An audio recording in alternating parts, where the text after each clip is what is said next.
Oui.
changer de la mort to ataki to changer de la mort to vandi libanda to bandi obeta masolo to zo seka to zo bana masolo to zo seka na bengi pe bato akini to vandi to sinisi 23h presque na yoki posa na yoki pongi na koti na kikola mais avant na na usokola yo sokola avant na usokola na kena koti na sia mostike la lani na yoki bolembo na sokola lisusu te ayi la musinga yebisi na sabanga na keko sokola makasi na koti na lali tongi yake ba désert na situki na moni azati kwa mulunge na sa mustike na kanisa yake balali na oncle mutumsuto za na ndako na sasa ba 5 ndele ndiko mutumsuto za na ndako ayi la msangai kino akena douche kuti aza na douche na koti ko na douche effectivement na koti il y a sali camarade na ngai comme zali Raphaël Dibasola. Raphaël Dibasola do azaya boma te bovanda ka wapi pesa? Salon fantasy. Vous comprenez que on a gagné mais on va y bien là où tu vas je vais bien. Até le match on a encore beleza. On va aller banda te sur le petit 3 heures to continue. Parce que ça donne le banda aussi. Donc il y a que dans la chambre à la on a tellement on est tout là la mission ça qu'on a écouté. C'est nous c'est salon. Ça comme ça c'est voilà, il y a habité na kena sukola ngala biga pe ko ko sukola ya ya sukola ala ba kena lali Emo balokatende baya kobeta rapport tofunga na pompe na bima na fongoli na mape pompe bien na biposa toilette na bitana kota na toilette na kesala besoin na koti na kote na douche zero tina ina na basi problème on peut ya ka tala problème to oui alors mandela oui émotion moi ko ta ko ba na comprendre la porte est là comment la douche fenêtre ah fenêtre.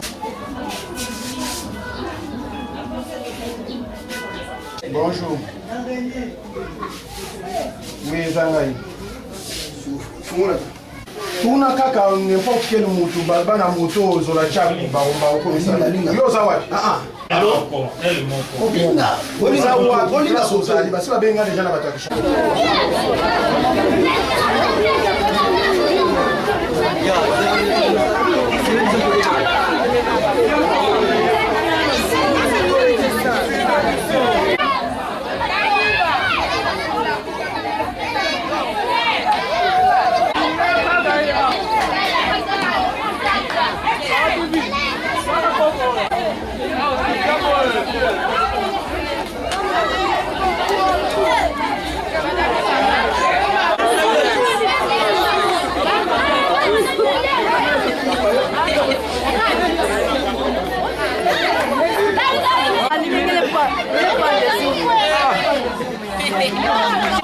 Mbote mama. Mbote. Awa betike wapi kumbwange nani? Kumbo mama Yangala. Mama Yangala awa betike wapi? Awa na veniki sana.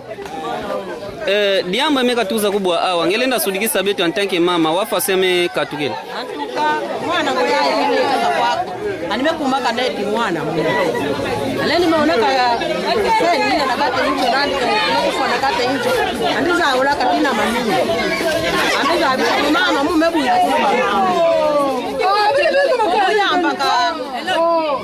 banjenza na incho mena betumema okina na nganda betumeka ota na kuleka na betu kondaka leka plina ba ushambre mkaka mungu shambre mkaka mena buisi keso na kupia batokele kukilaka na pompi bamekuza toke mungu samu kuza teka mas mela mekuza zibula pompi sanke muza abake mwita kufua kena mungu na kata incho lero mumeka atuka kuna mevu tuka na incho yandi na leke kana yandi amekuza vuanda na sala metu bila mumu pesa ni maza kantini yandi yo bila una vingila muba kila ngena dushi nguke vuanda ka kuna na kate yindi animekota na kate dushi ali sibula fly yandi tala mtu ya kufua kuna na kate ya dushi animevu tuka nimeyusendi mendenge nini noninga nayo asaya kukufa kuna na dushi halibamisha tele mabane sozole bamekuwa kota kuna na dushi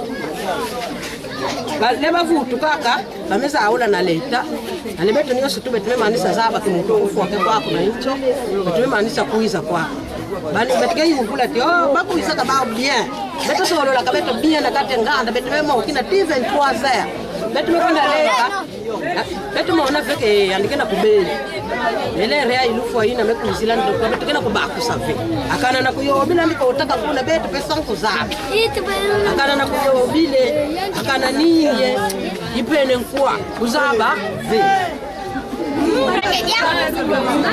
bari zaba kamana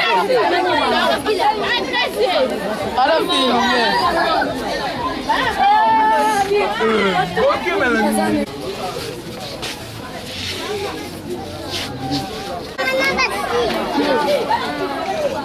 ya chani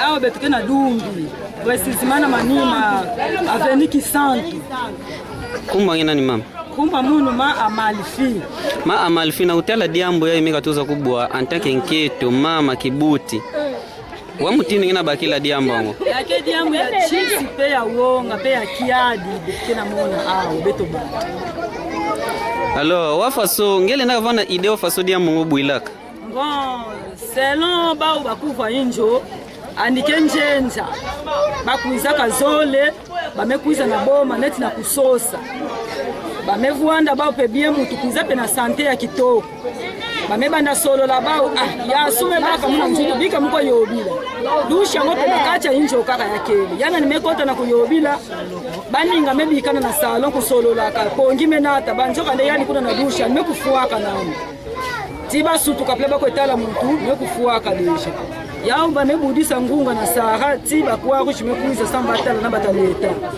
matunda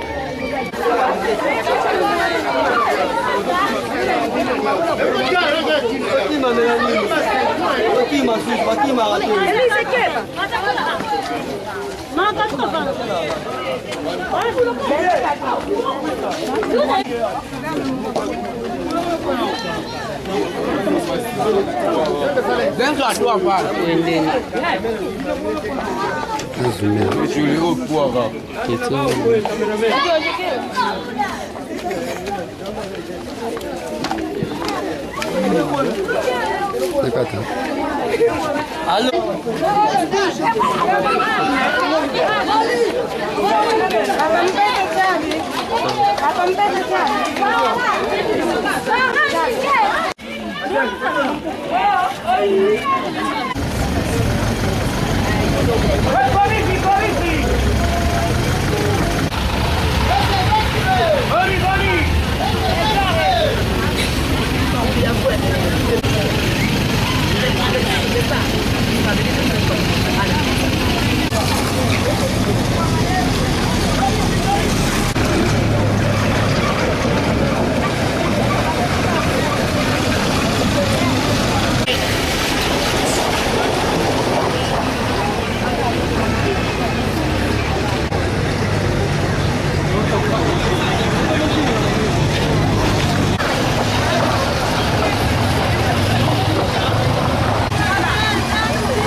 ya nyosho ya Dumbi.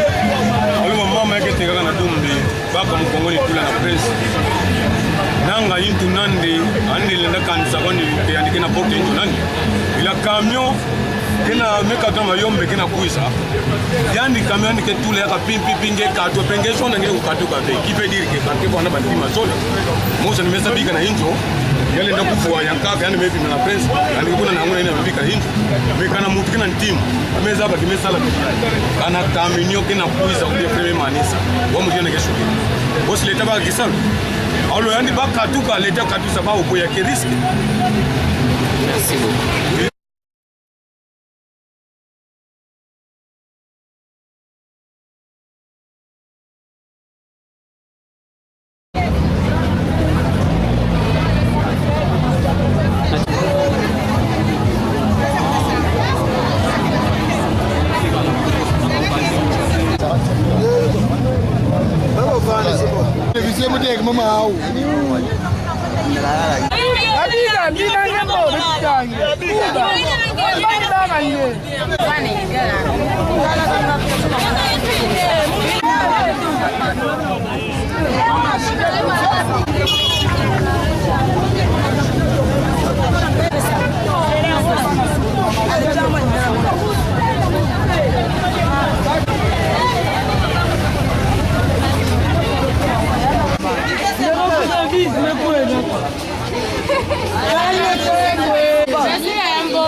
Commençons d'abord par vous donner l'importance.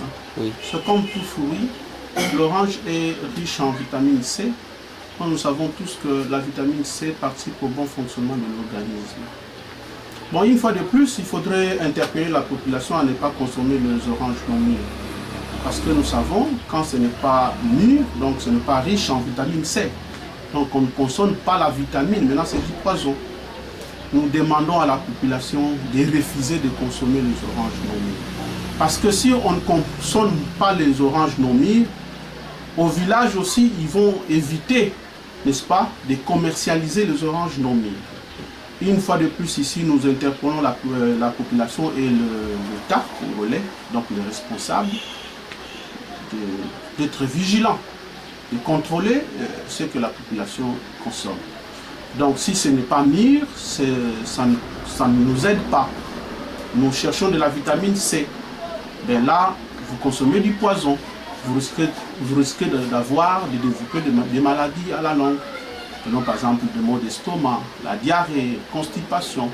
Donc je pense qu'il est grand temps de demander à la population de ne pas consommer des oranges non mûres. Leur demander de consommer le citron, parce que c'est ce qu'il faudrait rechercher dans le citron. Et le citron, c'est aussi une orange, mais qui a d'autres vertus. Donc il ne faudrait pas le chercher dans l'orange, il faudrait consommer mûr. Donc ça, c'est une mauvaise conception de la population. Mais tout cas, futuki la diaka, parce que tout bilaka ya bilungu bitaka. Malala, kana bitukena kunwa yao, yake fondaka na vitamine, ke fondaka na kati kuna bituke bopilaka vitamine C. Ba vitamine ankaka lingaka fondaka na kuna, mais tumeza ba ke lala ke riche en vitamine C. Mais yake kumaka riche en vitamine C kana yake akutela. Voilà, vitamine C, yake vitamine minimum si ke sadisa kanzutu. Ça a fonctionné normalement. Mais quand on dit là qui a coûté laver, il y a qui est riche en vitamine C vert. Il y a même un poison. Il y a qui a sadi ça qui vient zoutou, mais il y a même un baby sans zoutou. Il y a habitué na tuba, il y a qui mbote vert, na kunwa malala il y a qui a coûté laver. Mais tirer attention à la population to ya kangu, il y a kusumba dilala ina qui a coûté la mbote. Quand on a besoin de sumba malala ina qui a coûté la mbote. Bah il n'a qu'un teka yao, bah que teki la beto kama malala il n'a qu'à kutela. Et puis même kuna na finga, to na boala, mutu avani kuna buka malala nandi, ankeza ba kumume kanata malala kunzu, bah que sumba yao ve. Kulanda ve moins cher, parce que quand on a landa dilala moins cher, yale na kuna nge maladi, il n'a que kuza kutenge cher. Mais lomba awa, na ba fumu l'État, bah kuvanda, comment dire, bah kulanda diambo ngwaye. Va surveiller bima ina kangu na kunwa toke na kudia et puis ngemo si mutu population pona kima ina ya kitoko ya mbote ke kota na nzuku wange to ina ngeke kukutia sana pour éviter ba malade ndaka kuzula beto matondo